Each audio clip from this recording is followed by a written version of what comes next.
Hello, good morning, good afternoon, good evening. This is Grace, and today I want to list down my wish list this year. So, uunahin ko yung anthuriums kasi di ko pa ito nagagawa hindi ko pa nagawa yung list ay nag-start na ako mag-umain. So, yung plan ko ay nasira na agad. Day 21 of 2026. But anyway, dati ko pa naman iniisip, anthuriums. Ang gusto ko munang unahin, marami naman kasi akong gusto. Gusto kong madagdagan yung anthuriums ko, pero parang masyadong expensive for me to collect anthuriums. Tapos hindi siya yung madaling i-propagate or madaling madaling i-pollinate, kumuha ng seedling, matagal siya na process. Didelay ko na lang. So, later on na lang ako magkukulit ng gusto kong stuff. Tapos also, nakakalito rin kasi yung mga hybrids ngayon. So, hindi ko pa yun naaral. Kaya, delay muna. Basta sa anthuriums, ang gusto kong unahin, supposedly, ay variegated pterodactyl and delta force. Yun. Tapos pang own happiness lang. But also, I wanted a Queen Clarinervium and a King Clarinervium someday. Pero, nauna ko na yun. Nakamine na ako. Kahit na hindi ko pa siya plinano na i-hunt. May nakita na kasi ako. So, ayun. Anyway, pero someday gusto ko rin actually ng mga dark, super duper dark. Meron akong anthurium corduroy ngayon eh. But I want something darker. So, pero hindi ko pa yun nga na-explore kung ano yung genes, kung saan nanggagaling yung genes na gusto ko sa mga dark anthurium. So, later ko na lang yun iisipin. Basta, King and Queen Clarinervium, and then variegated pterodactyl and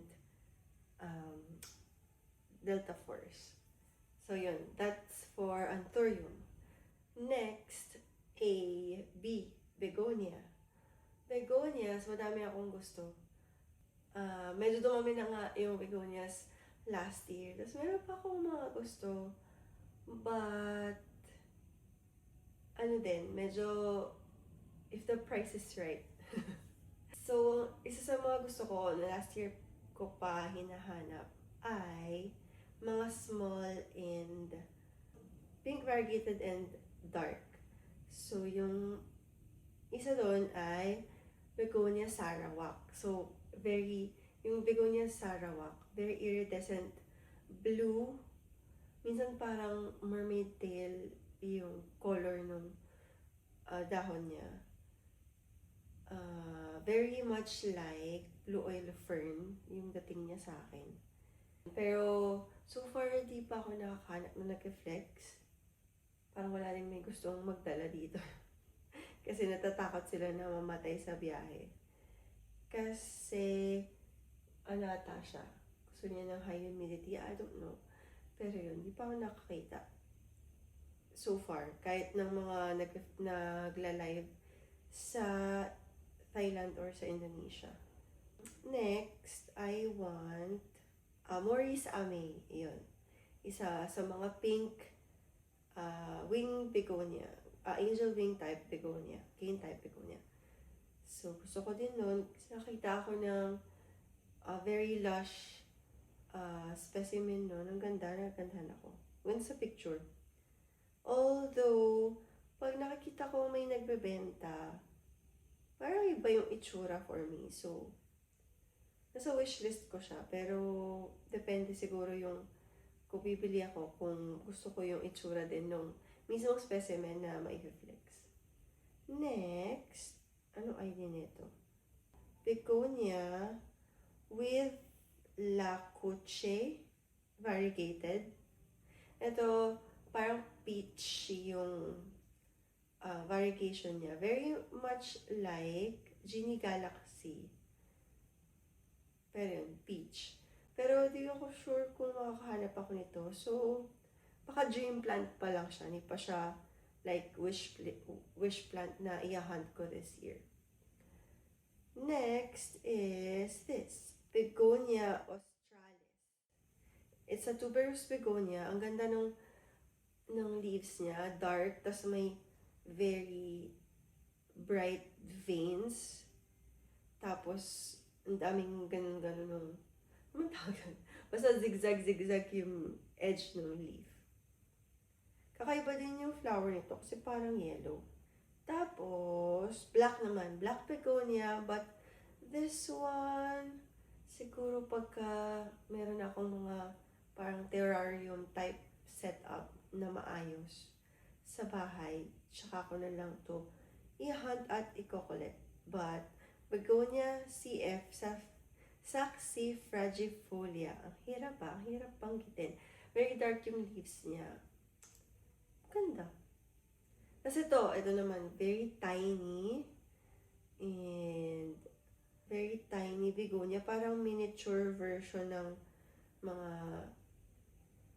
black mamba, mga black velvet, tsaka begonia.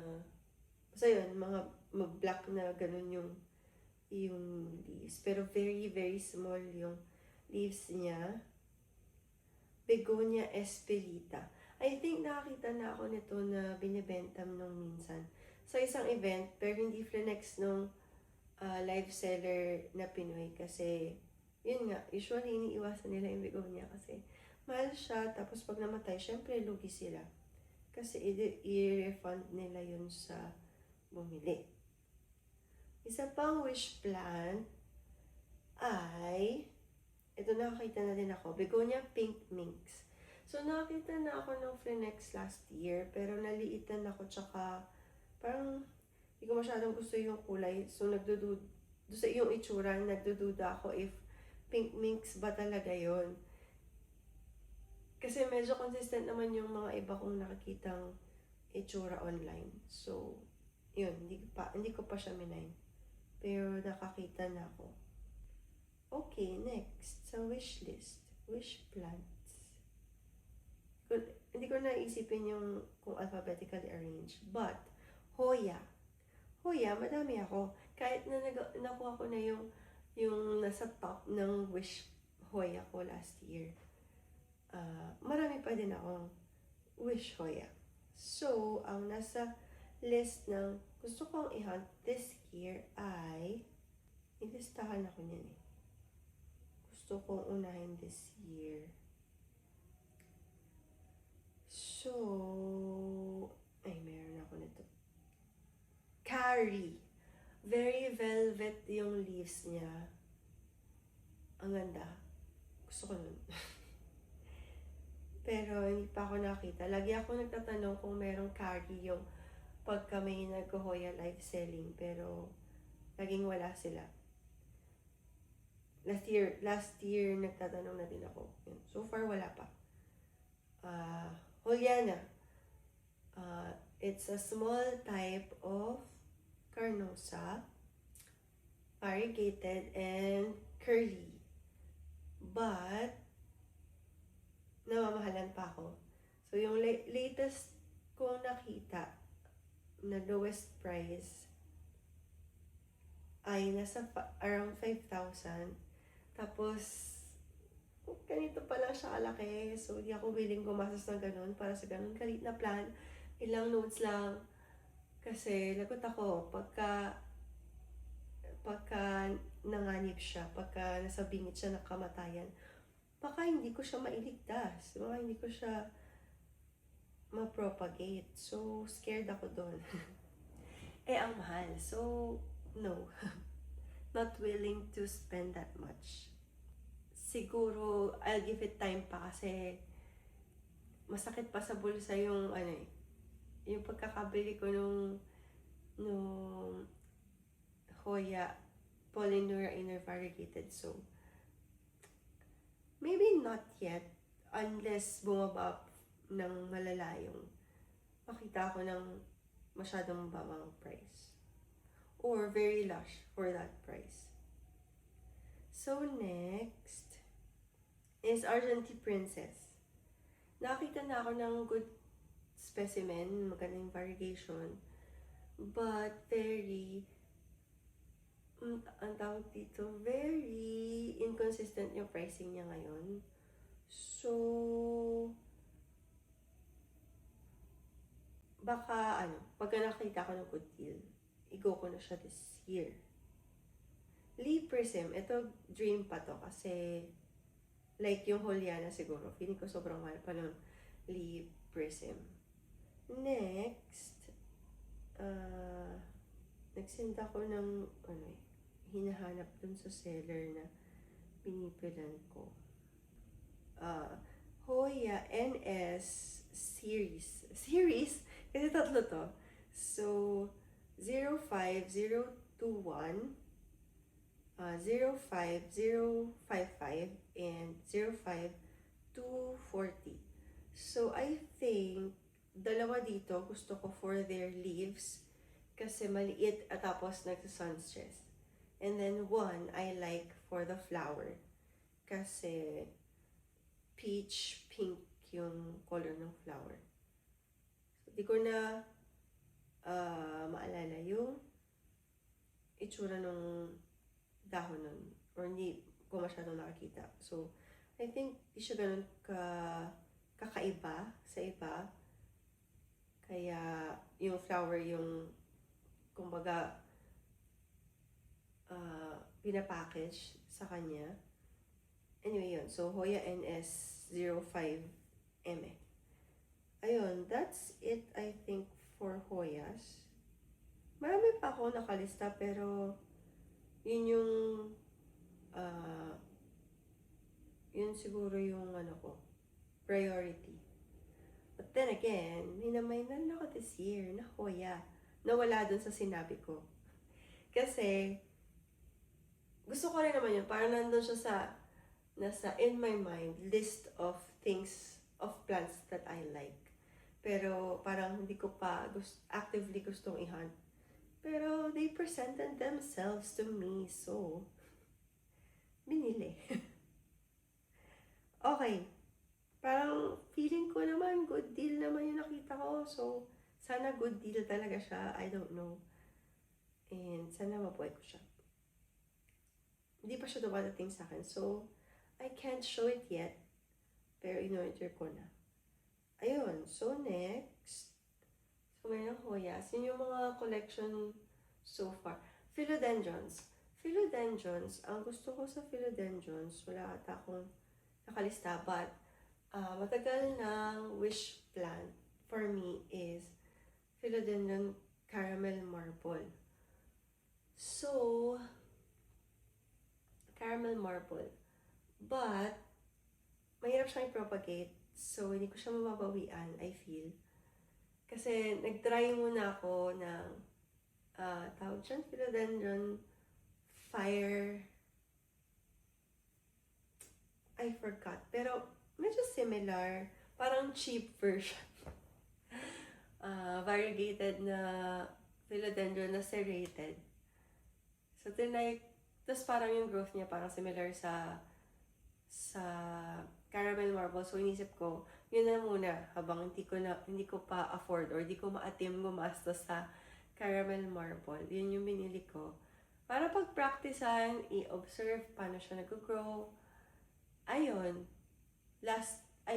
Parang 2024, early 2024, or early 2024, ko yun binili. Tapos hanggang ngayon, nakakakita ako ng mga maliliit na dahon sa garden. Pinapagate ko yun eh. Pero hanggang ngayon, hindi pa siya nag-lush, yung mga propagations, hindi sila nag-lush, hindi sila lumaki. So, yun, lalo ako na-discourage na hindi pa muna kumuha ng caramel marble kasi mukhang feeling ko yung mga ganun klase very slow. So, nakakatakot pagka may nangyaring masama kasi baka hindi ko siya then again, ma-revive or masalba. So, medyo tinitry ko siya. But, medyo nakikita ko na maraming merong supply ng caramel marbles. So, I'm hoping bumaba siya enough para pumasok sa budget. So, pag nakita ako ng good deal for a nice size na feeling ko mag-survive na and maganda yung variegation, ayun, baka bumili na ako this year. I don't know if early this year, pero hindi pala early this year, baka late this year, after summer. Para less chance na masunog siya sa garden. Okay, so next, nagaganda sa caramel marble. So tagal ko na yung gusto eh. Kasi may mga nakikita ako na specimen na may pink. So yun pa pala yung requirement ko sa caramel marble. Ayoko nung walang pink. Kailangan may pink siya. Hindi ko masyadong bet yung Fire Tiger. So, basta may pink lang na caramel marble. Yun yung gusto ko. Okay, so next. Sa philodendrons ay Pink Princess Mutation. Yung merong parang nasa labas yung pink niya. Ayun. Gusto ko nun. Pero mahal pa siya. So, di ko alam din kung babagsak siya sa gusto kong price or sa willing akong gastusin for this year. Pero medyo marami na rin ako nakakita nagbebenta. So, baka bumababa ng konti yung price. So, nag-aabang lang ako ng good deal. Next, sa philodendrons. Ano ang gusto ko sa philodendrons? Ano pa ba? Gloriosum tricolor. Gusto ko nun. Yung una kong gloriosum na binili, I don't know if buhay pa siya. Last kong kita ay isa na lang siyang stump. Hindi ko alam kung nag-survive siya. Nilagay ko siya sa lupa, but I don't know if nag-root siya ulit. But meron binigay sa akin yung friend ko na another gloriosum. And yun, yung isa na yun, buhay siya. So, I think, tapos yung isa naman, nagtagal naman din yun sa akin. So, I don't know, parang gusto ko na ng tricolor, ng gloriosum tricolor. Tapos parang medyo pumapasok na siya sa budget. Gusto ko na lang ng magandang variegation. Medyo mahal yung mga may nice variegation pa eh. So siguro, pagka nakita ko ng pasok sa banga na the price, tas maganda yung variegation, kukuha na rin ako this year. Next, parang yun lang naman sa philodendron. Yun lang sa philodendron. Monstera, okay na ako sa aking Monstera. Hindi. Okay, so okay na ako sa aking Monstera Pearlmarks Flame. Yun talaga yung dream Monstera ko. But I also like pala Monstera Mint. Okay lang kung Borsey. Hindi ko naman kailangan ng lumalaking plant kasi hindi naman malaki yung garden. So, Borsey is okay. Borsey Mint. Yan, gusto ko nun. So, if I see a good size, medyo lush na, and pasok sa banga na price, maybe I'll get this year. Sa Monstera, yun lang naman yung gusto ko. Borsey Mint, full mint, pwede rin sa mint. Sa Platyceriums, I want yung compact and silvery. So, di ako sure kung OMG or bacteria. Hindi ko maalala kung alin sa dalawa. Or iba pa ba. Pero meron akong jade girl last year. So, tas magkamag-anak lang sila. Kaya medyo nagtatalawang isip din ako.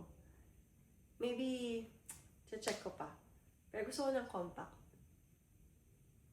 Hindi yung masyadong malaki kasi I want many plants different plants in my garden and indoors. And pagka masyadong malaki, matitake up lahat ng space. Matitake up agad lahat ng space. Ayun. Ang problema nga lang, sa maraming maliliit, no? Ngayon that I think about it, masyadong maingay. Masyadong maingay tingnan. Kasi titignan ko yung propagations ko, tapos tabi-tabi sila, so maliliit silang plant, maliliit silang dahon, maingay silang tingnan.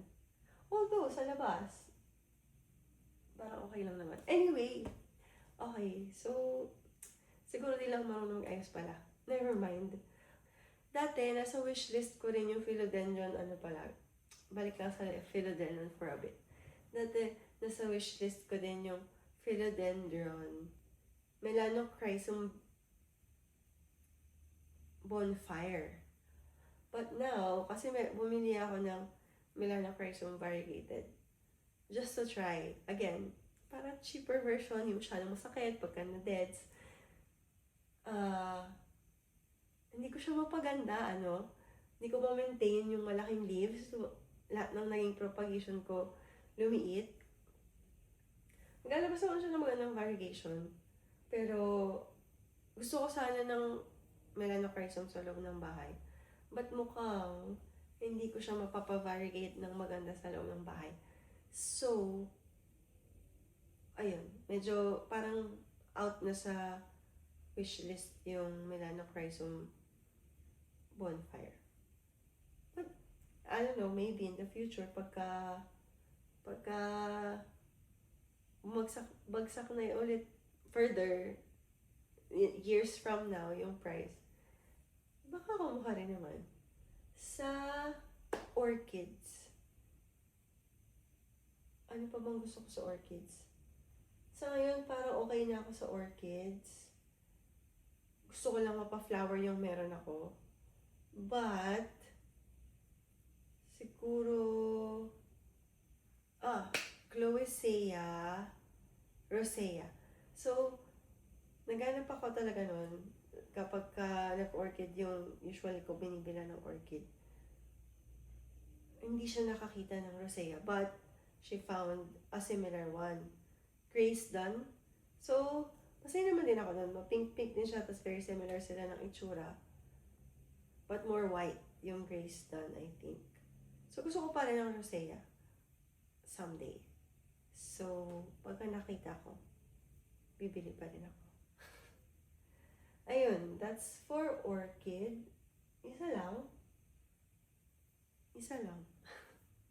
Yung nasa wishlist. But, ewan natin, baka pag nakakita na naman tayo ng maganda, bibili na naman tayo. Pagka okay yung price. And maganda yung specimen. Okay. Yun lang ba? Tapos na? Okay, yun lang. So, thank you. Kayo ba? Ano bang gusto niyong plant? Meron ba ako nabanggit na nasa wishlist niyo din? Tapos, if you have suggestions or something na gusto, na feeling niyo magustuhan ko, comment niyo lang. Kasi baka magustuhan talaga at i-add natin sa wishlist. So, yun. Hawa-hawaan lang tayo. Bululan tayong lahat. I hope you enjoyed today's video. And thank you for watching. Thank you for spending time with me. Thank you for growing with me. And see you in the next video.